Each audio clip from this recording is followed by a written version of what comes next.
The dead god's heart. The obelisk had been sitting in Research Wing 7 for 300 years, and in all that time, it had done absolutely nothing. Every species in the galaxy had tried to wake it up, and every single one had failed. Voss remembered the first time she saw it as a young student fresh out of the academy on her homeworld, and even now, after 40 years of studying the thing, she still felt the same sense of wonder and frustration whenever she looked at it. The obelisk was beautiful in a way that made her 4 hearts ache, and it was also the most annoying object in the known universe. It stood exactly 12 meters tall and was made from a metal that no one could identify, and its surface was covered in writing that moved like shadows dancing in firelight, and the writing never stopped shifting, and no one could read it, and no one knew what it said. Builders had made it. That was what everyone called them anyway, because no one knew their real name, and no one knew what they looked like, and no one knew anything about them, except that they had existed a very long time ago, and they had left behind objects of impossible technology scattered across the galaxy.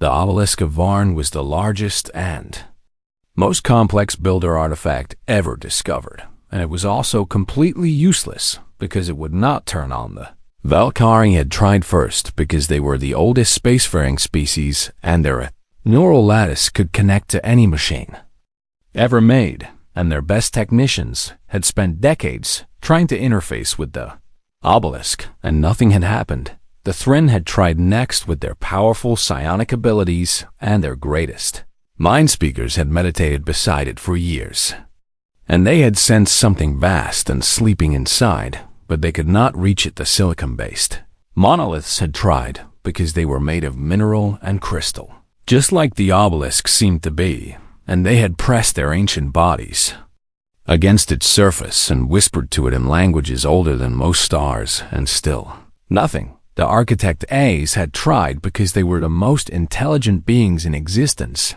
and they had analyzed every molecule and mapped every energy signature and calculated every possible activation sequence, and they had concluded that the obelisk was either broken or they were missing something fundamental. 300 years of failure. Dr. Voss had written 17 books about the obelisk, and she had developed 43 theories about its purpose, and she had tested over 2,000 activation methods, and she had failed every single time. She was beginning to think she would die without ever knowing what the obelisk was for. Human delegation arrived on a Tuesday. Voss did not pay much attention to them at first, because humans were new to galactic civilization, and they were not particularly impressive by conclave standards, and they had only achieved faster than light travel about 500 years ago, which made them barely more than children compared to species that had been traveling between stars for millions of years. The human ambassador was a man named David Chen, and he seemed competent enough, and he had brought his family with him, because humans apparently did that sort of thing, and Voss had nodded politely at the orientation ceremony and then gone back to her work. She did not notice the ambassador's daughter at all. Myra Chen was 16 years old, and she had not wanted to come to Conclave Station, and she had told her father this many times, and he had told her that it was a great opportunity, and she had told him that she did not care about opportunities, and he had told her that she was coming anyway, and that was the end of the discussions. Omara was stuck on a space station full of aliens who looked at humans like they were interesting pets, and she was bored, and she was lonely, and she was wandering through corridors that all looked the same, trying to find the observation deck. When she got lost, the door to Research Wing 7 was not locked, because why would it be? And Mira walked through it without realizing she was entering the most secure scientific facility in the galaxy. Saw the obelisk and stopped. It was the most beautiful thing she had ever seen. The shadows on its surface were dancing, and they looked almost like words, and Myra walked toward it without thinking, and she reached out her hand and she touched it. The shadows stopped moving. Dr. Voss was in her office reviewing data when every alarm on the station started screaming at once, and she ran to the main chamber and she saw something that made all four of her hearts stop beating for a moment. The obelisk was glowing. A soft golden light was spreading across its surface, and the shifting script had frozen in place, and standing at the base of the pillar with her hand pressed against the metal was a human girl with light pouring from her eyes. Fuss tried to move forward, but the air had become thick and strange, and she could feel something pressing against her mind. And then the obelisk spoke. It did not make sound, but somehow everyone in the room understood it perfectly in their own language and their own thoughts, and the words burned themselves into their consciousness. ERR Conformedlige protocols engaged. Welcome INHER right to girl collapse security. Teams arrived within minutes, and medics took the girl away, and scientists warmed the chamber. And everyone was talking at once, and Voss just stood there, staring at the obelisk, which was still glowing softly like it was waiting for something. 40 years she had never seen it respond to anything, and now a human child had woken it up with a single touch. Voss looked at the frozen script on the obelisk's surface, and for the first time in 300 years, the shadows were still, and she could almost read them.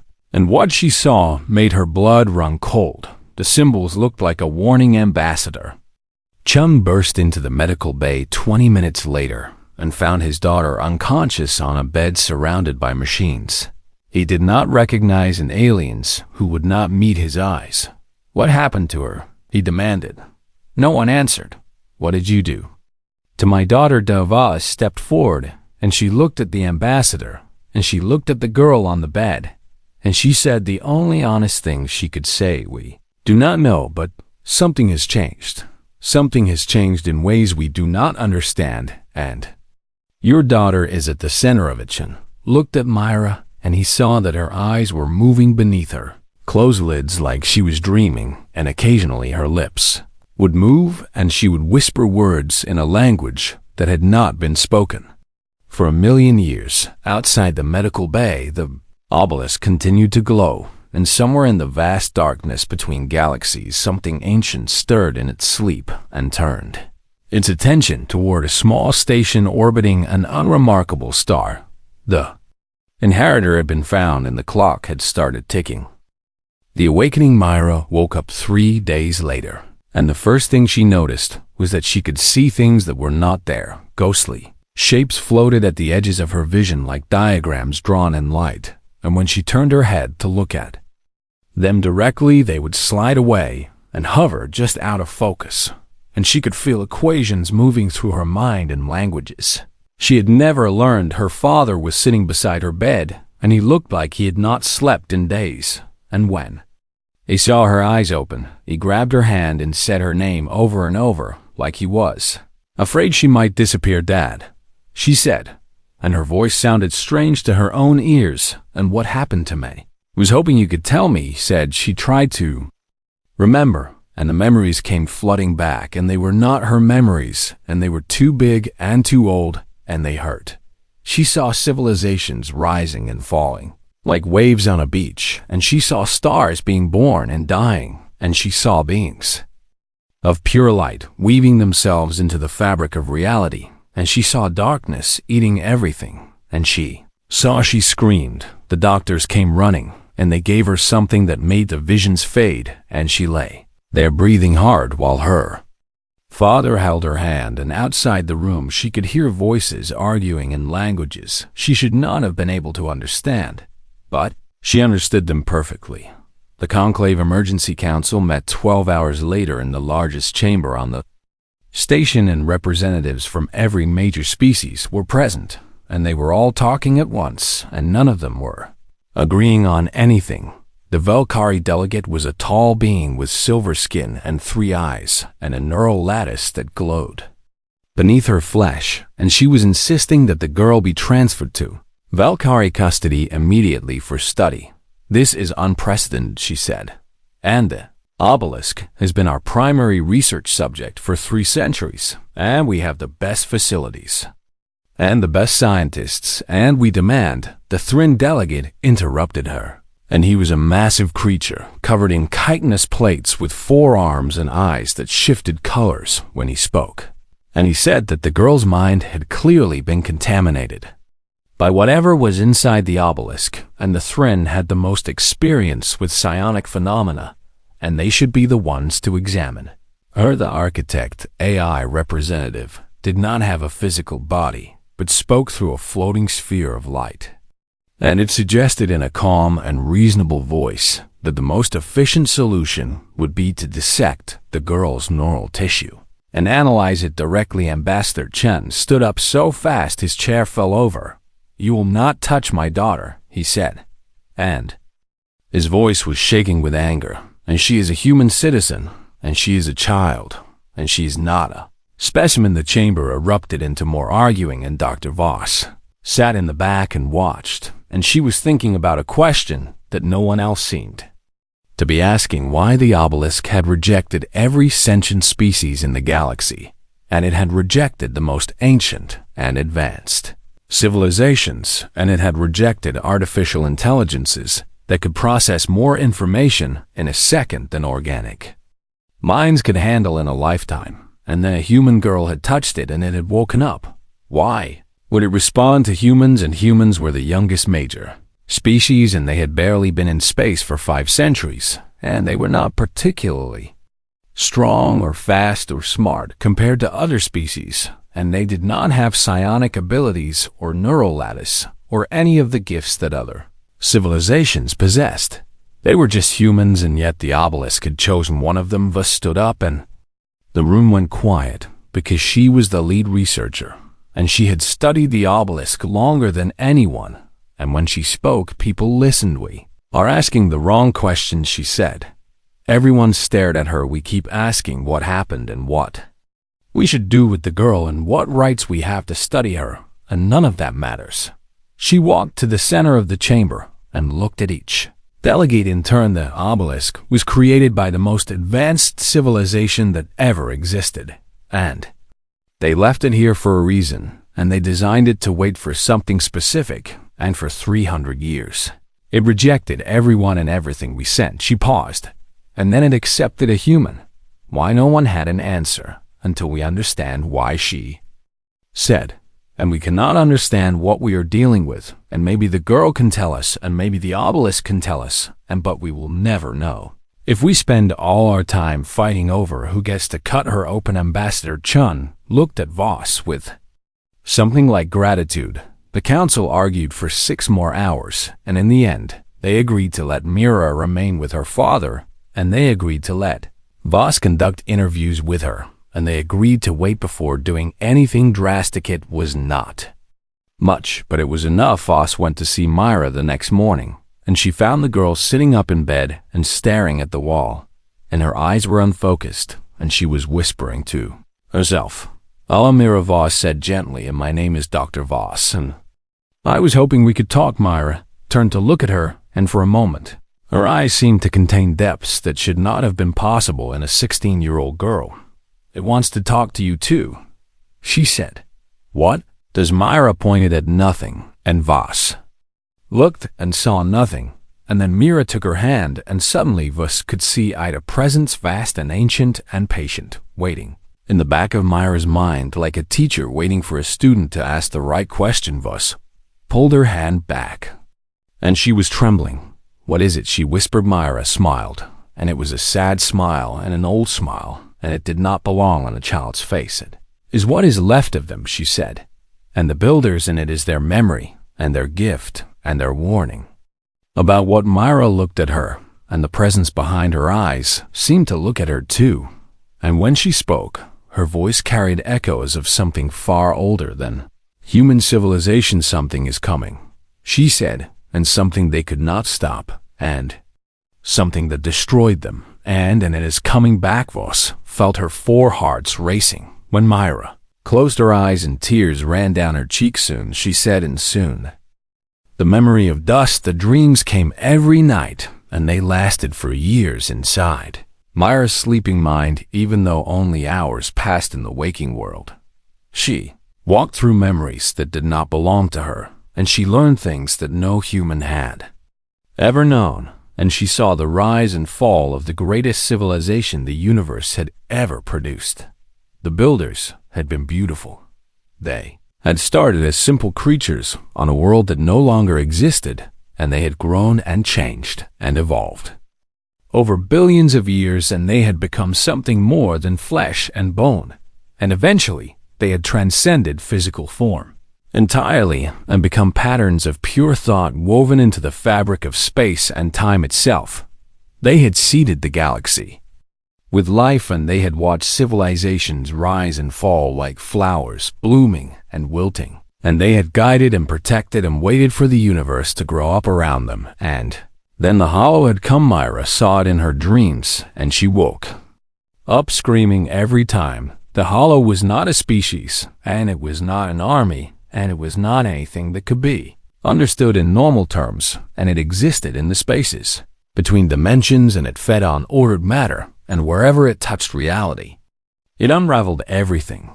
The builders had fought it for 1,000,000 years, and they had thrown everything they had against it, and in the end, they had lost. But before they died, they had made a plan. They had created the obelisks and scattered them across the galaxy, and each one was a seed and a key and a weapon, and they had designed them to wait for the right inheritors, and the obelisks would know them when they found them. What makes someone the right inheritor? Mira asked the presence in her dreams.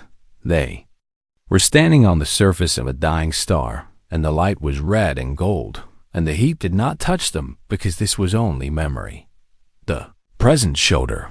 It showed her the Volcari with their beautiful silver skin and their neural lattice that could connect to any machine, and Mira saw that they were brilliant and elegant and perfect, and she saw that they could not imagine anything beyond their own perfection, and they had reached the limit of what they could become, and they would never change again. It showed her the Thrin with their psionic powers and their ancient traditions, and she saw that they had been the same for 10,000,000 years, and they would be the same for 10,000,000 more, and they could not adapt, and they could not grow, and they were finished. It showed her the monoliths, who were old beyond measure and patient beyond understanding, and she saw that they had stopped dreaming 1,000,000,000 years ago, and they simply existed now, and nothing new would ever come from them. It showed her the architect who were smarter than anything organic could ever be, and she saw that they were trapped by their own logic, and they could not make leaps that did not follow from premises, and they could not believe in impossible things. All of them were finished, the present said, and they have reached their final forms, and they cannot change, and they cannot become anything other than what they are. But humans, Mira said, and we are not special, and we are not advanced, and we are barely 5 centuries into space travel. The presence showed her humanity. She saw her ancestors crawling out of the ocean and learning to walk on 2 legs and learning to use tools and learning to make fire. And she saw them nearly die a dozen times from ice ages and plagues and wars and disasters. She saw them destroy their own world and rebuild it and destroy it again and rebuild it again. And she saw them refuse to give up, even when giving up was the only logical choice. She saw them make art for no reason and fall in love with things that could not love them back, and dream of flying before they had wings, and dream of stars before they had ships. She saw a species that had never stopped changing and never stopped becoming and never stopped asking questions that had no answers. You are unfinished, the present said, and you are still wet clay, and you can be shaped, and you can shape yourselves, and that is the rarest thing in the universe. Mira did not understand. Why is that good, she asked, and why would you want something unfinished? Because the hollow cannot be defeated by what exists now, the present said, and it cannot be defeated by species that have stopped growing, and it can only be defeated by something new and something that has never existed before, and only unfinished beings can become something new. The presence looked at her with eyes that had seen galaxies born and die. We chose your kind because you are still becoming, it said, and we chose your kind because you look at impossible things and ask why not. And we chose your kind because you are the only ones who might survive what is coming. Myra woke up in her bed on Conclave Station, and the sun was coming through the window, and her Father was asleep in the chair beside her, and everything seemed normal and ordinary. But she knew the truth now. She knew why the obelisk had chosen her, and she knew what was coming. She got out of bed and walked to the window and looked out at the stars, and somewhere out there in the darkness between galaxies, the hollow was stirring, and it had felt the obelisks wake up, and it was. Hungry Myra was 16 years old, and she had not finished secondary school, and she did not know how to save a galaxy, but she was human, and humans had never let that stop them before. She went to find Dr. Voss, and she said the words that would change everything. I know what the obelisk is, for she said, and I know what is coming, and I know why they chose us, and I think I know how to fight it. The Inheritor's Choice. The Conclave did not believe her. Myra stood in front of the Emergency Council and told them everything she had learned, and they looked at her like she was a child telling stories about monsters under the bed. The Velkari delegate spoke first, and her 3 eyes were cold and skeptical. You expect us to believe, she said, and that an ancient threat, which has not been seen for 1,000,000 years, is suddenly returning, and that the only way to stop it is to give humans access to the most powerful technology in the galaxy, and this seems very convenient for your species, Ambassador. Chum stepped forward, and his face was red with anger. My daughter has no reason to lie. Perhaps not, the Thrin delegate said, but she is a child.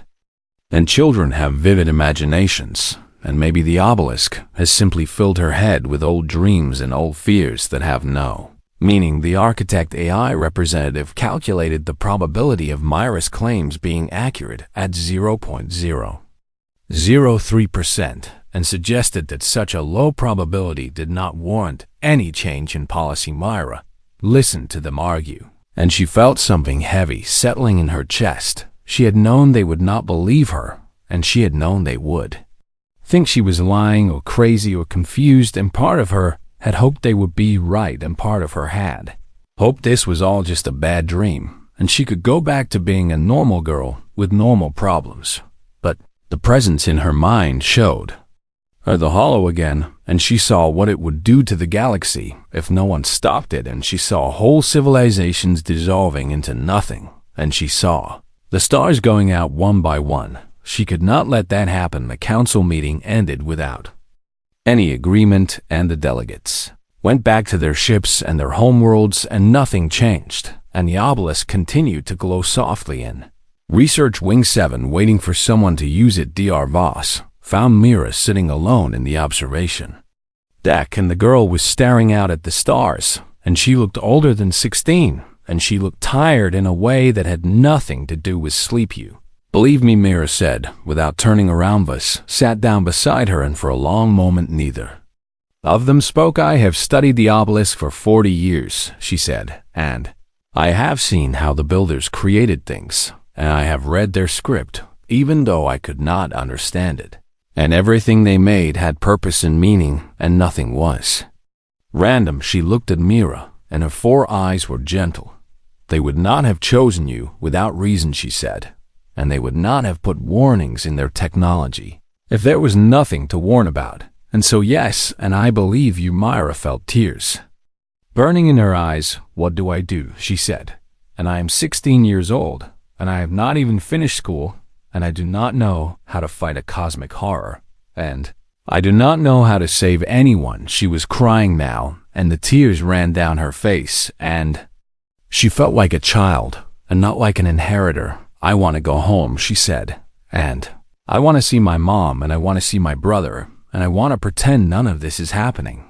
You could, Voss said quietly. Myra looked at her.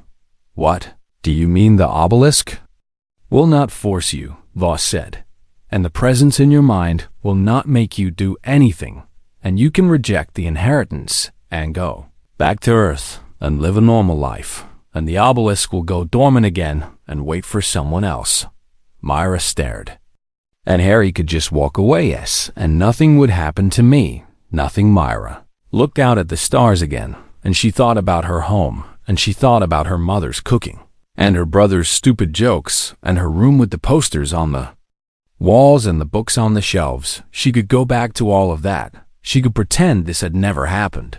But Then she thought about her brother, and she thought about what would happen to him when the hollow came, and she thought about her mother, and her father, and her friends, and every stubborn, ridiculous, beautiful human who had ever lived. Builders had chosen humanity because they were unfinished, and because they could still become something new, and because they looked at impossible things and refused to give up. Myra was human, and humans did not run away. She wiped her eyes and stood up, and she looked at Dr. Voss, and there was something different in her face now, and something harder and something older. "Show me how to use it," she said. Voss smiled, and it was a sad smile and a proud smile at the same time. "Come with me," she said. They walked to Research Wing 7 together, and the obelisk was waiting, and its golden light pulsed gently like a heartbeat, and the script on its surface had started shifting again, like it knew she was coming. Myra stood before it, and she thought about everything she was giving up, and she thought about everything she might lose, and she was afraid, and she was small, and she was just a girl, but she was also human. She placed her hand on the obelisk, and she spoke the words that would change the fate of the galaxy. "Show me everything," she said. The light exploded outward and filled the room and filled the station and reached across the stars to 2,000 other obelisks scattered across the galaxy, and they all began to glow, and somewhere in the darkness the hollow felt it and turned its vast attention toward the galaxy and began to move. The war had begun.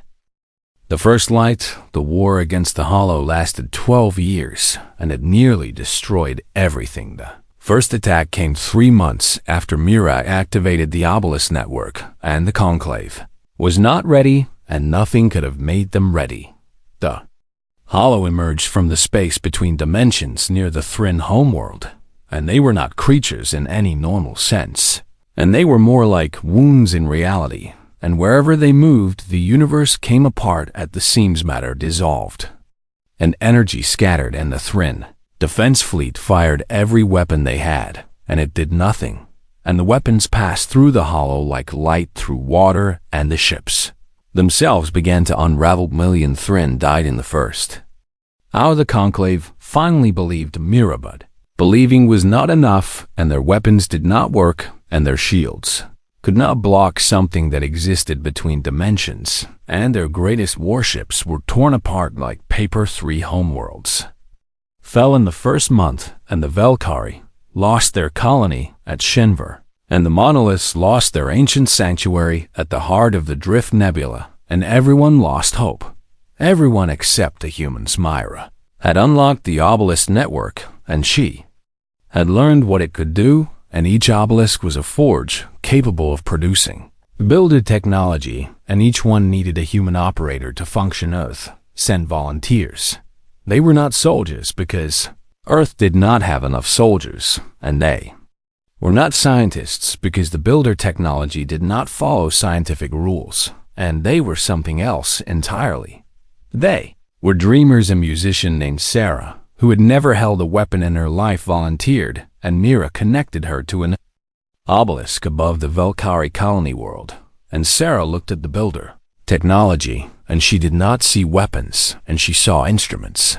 She configured the harmonic resonance fields to produce frequencies that existed between dimensions, and she played music that the hollow could hear, and the music disrupted their coherence, and they screamed. A chef named Marcus volunteered, and he looked at the molecular assemblers, and he did not see machines, and he saw ingredients, and he turned them into something like a virus that could infect the space between dimensions, and it made the hollow sick. A poet named James volunteered, and he did not understand any of the technology, but he understood metaphors, and he realized that the hollow were like stories that had no endings, and he gave them endings, and they collapsed. A child named Lily, who was only 12 years old, volunteered, and her parents tried to stop her, but she had already connected to an obelisk in the outer rim, and she looked at the hollow, and she did something no one expected. She made them laugh. She did not know how she did it, and she could not explain it later, but she found something in the hollow that was almost like a sense of humor, and she tickled it, and for 3 precious seconds they lost their shape, and the fleet was able to strike Valkyrie watched in amazement, and the Thrinn could not understand what they were seeing, and the Architect A has kept recalculating probabilities and getting impossible results. Humans were not fighting like a proper military, and they were not following any rules, and they were using builder technology in ways the builders themselves had never imagined. They were improvising. The turning point came at the Battle of the Threshold, and it was the largest engagement of the war, and the Hollow emerged in numbers that should have been unstoppable, and every ship the Conclave had was there, and everyone knew this was the end. Either they won here or the galaxy fell. Myra stood at the center of the obelisk network, and she was connected to 2,000 human minds across the galaxy, and she could feel all of them and their fear and their hope and their stubborn refusal to give up. The presence in her mind was still there, and it was fading now because it had given her everything it had, and it was almost gone. She asked it one last question. "Why did you really choose us?" she said. The presence looked at her with eyes that had seen the birth and death of stars, and it spoke. "One final time, because you asked why," it said, "and all others asked how and what and when, but only your kind asks why, and that question is the first light of all becoming, and we were born from that question, and you are its inheritors, and now you must become." Myra opened her eyes. 2,000 humans opened their eyes with her, and together they became something new. No one could describe what happened next, because it happened in a place beyond words, and it happened in a way that did not fit into normal understanding. But when it was over, the hollow was gone, and the space between dimensions was sealed, and the galaxy was saved. Myra Chun was 30 years old when the war ended, and she was not the same girl who had gotten lost in research Wing 7, and she was not the same species either, because something had changed in her, and in all the humans who had connected to the obelisks.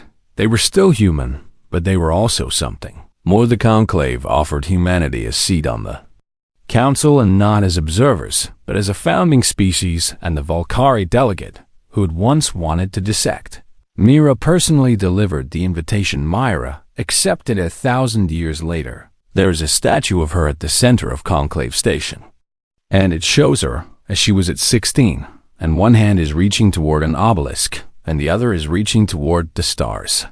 Young species still come to the station to learn and to join the galactic community, and they always ask the same question.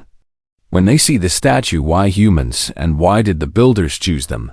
The guides always smile, and they are often human, or something that used to be human, and they always give the same answer, because we never stopped asking why, they say, and because we never stopped believing the answer might change. And somewhere in the space between dimensions, the last trace of the builders watches, and for the first time in a million years, it feels something like hope, because the first light is still burning, and it will never go out.